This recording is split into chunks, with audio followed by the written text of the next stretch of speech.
kedua. Sebelum kita mulai, kita mau memperkenalkan diri dulu. Kenalin, nama aku Siti Tamara Azhara, panggil aja Tamara. Dan di sini aku sendirian, ada 3 teman aku. Kalau aku namanya Putri Nawati, panggil aja Putri. Kalau kan namanya Tia Rusida, panggil aja Tri atau Tia Isma. Kalau saya namanya Putri Wijayanti, bisa dipanggil Putri. Dan kami dari kampus Dinas Sarana Informatika jurusan Manajemen. Pertama-tama, marilah kita panjatkan puji syukur kepada Allah Subhanahu wa Ta'ala yang telah memberikan kita kesehatan sehingga kita bisa berkumpul di Mushola Ridho dalam kegiatan PKM hari ini. Hari ini kita akan belajar dan mendengarkan banyak hal positif. Sebelum kita mulai kegiatan hari ini, mari kita buka dengan membaca surat Al-Fatihah agar acara kita diberkati dan berjalan dengan lancar. Ialah dari Nabi Mustafa Sayyidina Muhammadin sallallahu alaihi wasallam wa alihi wa sahbihi wa awalihi wa dzurriyyatihi al-Fatihah.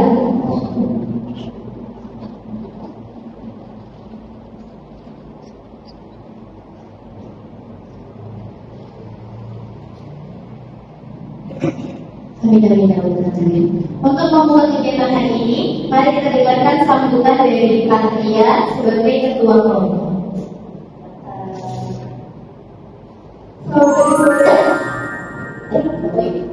Assalamualaikum warahmatullahi wabarakatuh. Puji syukur kita panjatkan kehadiran Allah Subhanahu wa Ta'ala.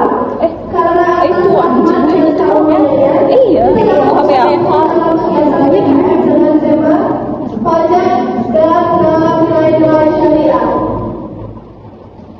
Melalui kegiatan ini, kita berharap dapat memperluas pengalaman mengenai bagaimana konsep pajak dipandang dalam perspektif syariah, bahwa kewajiban pajak bukan hanya aspek hukum negara, tetapi juga mencerminkan nilai keadilan, kemaslahatan, dan kepedulian sosial yang diajarkan dalam Islam. Dengan memahami nilai-nilai tersebut, kita diharapkan mampu berkontribusi pada pembangunan bangsa secara bersama, bertanggung jawab dan beretika.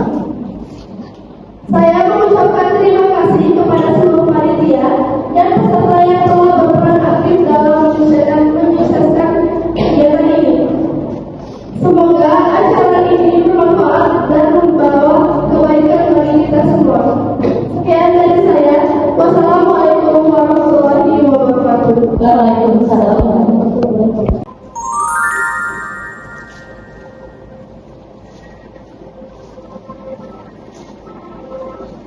Berdasarkan data Kementerian Keuangan Republik Indonesia, jumlah pengeluaran negara pada APBN 2020 adalah sebesar Rp2.732 yang terdiri dari Rp1.865 triliun dari penerimaan pajak, Rp1.7 triliun dari penerimaan jabatan pajak, dan Rp0,5 triliun dari penerimaan negara. Yang ini petugas pajak dari APBN sama dengan sebesar 82,50%. Jadi sangat masuk akal jika disebut bahwa pajak adalah melalui pembangunan bangsa. Baik, sekarang kita coba cari tahu pajak itu apa. Pajak adalah kontribusi wajib negara yang ditetapkan oleh pribadi atau badan yang bersifat bangsa berdasarkan kementerian dengan tiga merupakan pembayaran secara langsung yang digunakan untuk keperluan negara bagi sebesar-besarnya kemampuan rakyat. Jadi, pajak itu sifatnya wajib dan bangsa. Pajak dikumpulkan ke APBN beserta penerimaan negara untuk pajak ini lalu didistribusikan ke pemerintah pusat dan daerah yang desa untuk menunjang pembangunan bagi kesejahteraan seluruh rakyat negara Indonesia, salah satunya pembangunan infrastruktur, fasilitas pendidikan, fasilitas kesehatan, dan lain-lainnya. Jadi, pembayar pajak setelah membayarkan pajaknya tidak serta-merta memperoleh manfaat secara langsung atau imbalan yang dikenakan atas pajak yang telah dibayarkan. Sejauh ini, pajak terbagi menjadi dua bagian, yaitu pajak besar dan pajak daerah. Pajak besar merupakan Judulnya itu kita bahas pengenalan pajak dalam syariat Islam.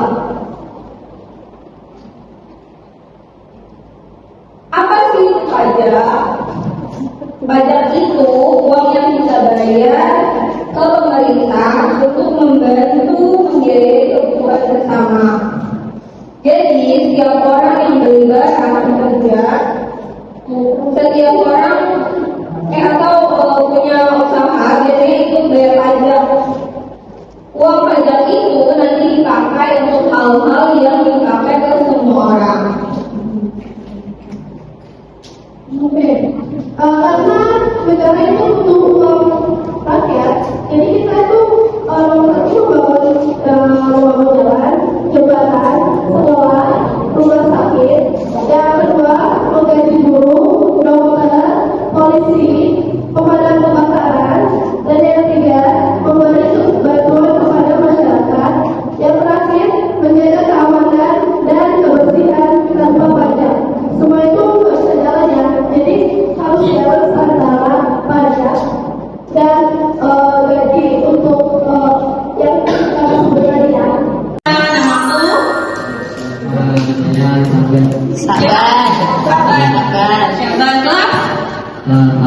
Kelas 8. Apa itu pajak? Kewajiban.